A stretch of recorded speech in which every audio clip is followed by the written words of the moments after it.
Une des parties du dessin qui m'a toujours le plus effrayé, on va dire, toujours un peu intimidé, c'est l'apprentissage de l'anatomie. Donc le corps humain, les muscles, où les os se placent, comment les muscles s'intègrent les uns par rapport aux autres. Ça m'a toujours paru très compliqué, j'ai jamais sauté le pas d'apprendre ça de façon un peu plus approfondie, donc je me suis concentré sur le mouvement, on va dire, de la ligne, le dessin de modèles vivants avec vraiment les lignes d'action, les courbes, essayer de comprendre les proportions avec tout ça, et comment rendre un personnage vivant. Et il y a quelques temps, Johan Baumal, qui parle de dessin et d'animation sur sa chaîne YouTube, vous connaissez peut-être déjà ses vidéos, a sorti une formation consacrée justement au dessin de l'anatomie dans le principe d'ensuite dessiner des personnages pour l'animation, pour l'illustration, etc. Donc une approche technique de comment ça fonctionne, les os, les muscles, le corps, dans l'optique de dessiner des personnages. Il m'a proposé un accès à ce cours pour que je puisse le suivre et justement apprendre aussi de tout ça et ensuite vous en parler ici. Je voulais donc préciser au départ qu'il m'a passé un accès gratuit à cette formation pour que je puisse la suivre et vous en parler, mais j'ai pas de rétribution, il n'y a pas de lien d'affiliation ou quoi que ce soit. Cette formation est divisée par rapport aux différentes parties du corps et à chaque fois il y a une vidéo où Johan va expliquer voilà comment ça fonctionne pour telle partie du corps avec des schémas, avec des explications. Déjà quand j'ai commencé, j'ai vu que j'avais de grosses lacunes, on va dire, dans le côté structurel,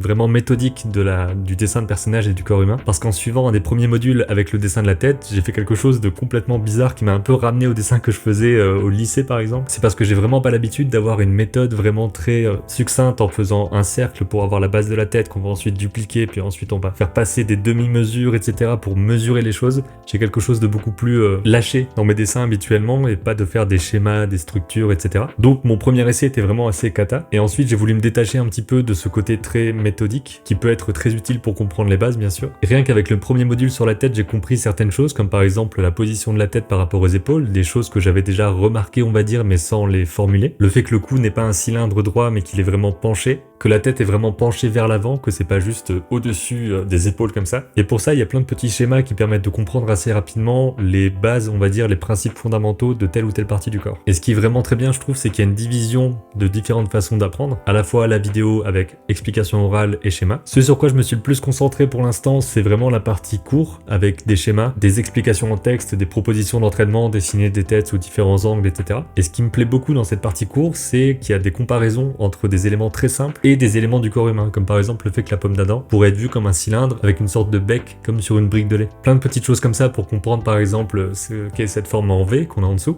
Donc évidemment il y a tous les noms des muscles, etc. Des choses que je retiens pas forcément comme ça maintenant. Il faut bien prendre en compte que c'est un cours qui est très dense, on va dire, donc je regarde ça petit à petit. Mais je sais que ça va prendre du temps pour que j'ai vraiment le nom par exemple alors je vais tenter sans le voir, quelque chose sternomastoïdien. Sternocleidomastoïdien, voilà, ce genre de noms, qui en vrai sont peut-être moins compliqués que ce qu'on peut imaginer une fois qu'on les apprend un petit peu. Dans ce côté comparaison qui m'a bien marqué aussi, c'est le fait que le pectoral et le deltoïde soient comme une sorte d'écharpe ou de linge comme ça par-dessus l'épaule. Et donc quand on va lever le bras, ça va se plier en conséquence. Plein de petites choses comme ça qui me viennent en tête quand je pense à un mouvement ou quand je dessine d'après photo par exemple. Le fait que le grand pectoral soit divisé en 3 faisceaux qui fait un peu comme un éventail, vraiment des images très très claires comme ça qui s'ancrent bien je trouve. Cette partie court avec ces exemples est vraiment ce qui m'a le plus servi pour l'instant. Et c'est pour ça aussi qu'après avoir vu 3 ou 4 modules vidéo, j'ai commencé à lire tous ces cours-là pour voir d'un coup plein d'éléments et ensuite revenir petit à petit l'un après l'autre. Bien sûr, c'est à vous de voir comment vous voulez apprendre, il y a plein de façons possibles de faire. Un des trucs qui m'aide beaucoup aussi, c'est le fait qu'il y a des modélisations 3D des différents éléments, donc on peut tourner autour et vraiment comprendre surtout où s'attachent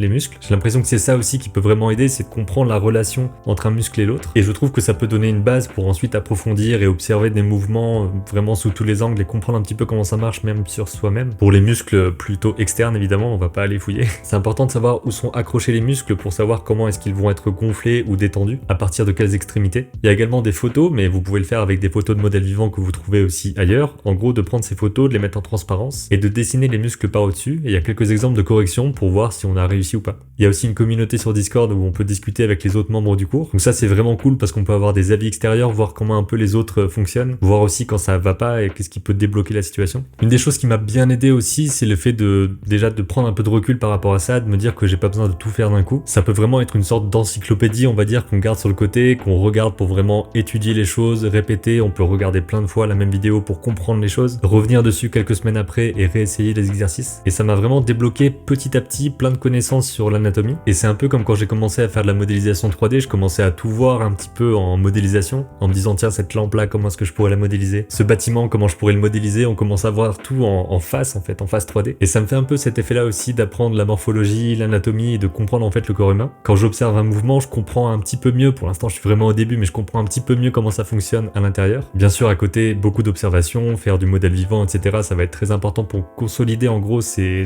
bases théoriques qu'on va avoir ici. Une des choses où j'ai encore un peu de mal, mais ça c'est on va dire un peu global, c'est le fait de structurer ma pratique du dessin. J'arrive à faire des projets par-ci par-là, à faire par exemple récemment ces animations là, qui me plaisent vraiment à faire, etc. Mais je me suis pas forcément donné de trucs de telle heure à telle heure tous les jours je dessine, donc j'ai pas de structure qui me permet d'avancer correctement on va dire par rapport à ce que je voudrais faire avec cette formation notamment. Si je peux vous donner un conseil pour justement structurer les choses un peu mieux que moi, c'est de vous donner un temps dans la journée, ou au minimum dans la semaine ou 2 fois par semaine en vous disant là j'ai un créneau 1 heure, 2 heures où je fais que ça. À mon avis le mieux c'est de décomposer ça tous les jours plutôt que 2 fois dans la semaine, d'avoir ne serait-ce qu'une demi-heure pour lire un cours et faire quelques exercices. Une des choses que j'ai pas encore vraiment faites mais que je veux mettre en place, c'est vraiment d'écrire les noms des muscles pour vraiment pouvoir les retenir, savoir que tel muscle est à côté de tel autre, essayer peut-être d'avoir des moyens mnémotechniques pour retenir leur nom par exemple. Toute cette phase de compréhension et surtout d'apprentissage, de mémorisation. De mon côté j'ai encore du mal à jongler avec tout ça entre toutes les activités, les vidéos, Calipeg, etc. Et parfois je place un peu les choses comme je peux, donc ok ici je vais dessiner un peu, je vais animer un peu, là on part sur de la 3D parce qu'il faut que je modélise mes décors pour mon film, etc. C'est un peu tout qui gravite comme ça, mais j'essaye de structurer